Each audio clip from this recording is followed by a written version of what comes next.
Tahukah anda, Amerika Syarikat sebenarnya semakin risau dengan kebangkitan China.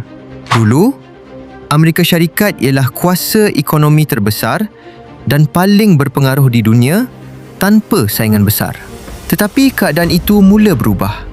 Dalam beberapa dekad sahaja, China berkembang menjadi antara ekonomi terbesar di dunia. Malah, banyak bandar moden dan teknologi canggih kini datang dari China. China juga semakin kuat dalam bidang teknologi, perdagangan dan ketenteraan. Mereka membina kapal perang, jet pejuang dan pengaruh ekonomi di banyak negara. Selain itu, China juga mempunyai projek besar yang dikenali sebagai Belt and Road Initiative. Melalui projek ini, China melabur di pelbagai negara, termasuk pelabuhan, jalan raya dan infrastruktur.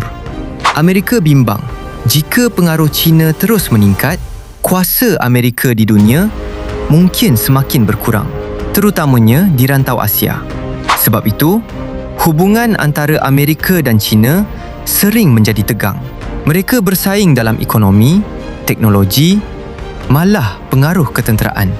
Ramai pakar percaya, persaingan antara dua kuasa besar ini akan menentukan masa depan dunia pada masa akan datang. Kalau anda suka fakta ringkas macam ni, boleh follow untuk lebih banyak ilmu.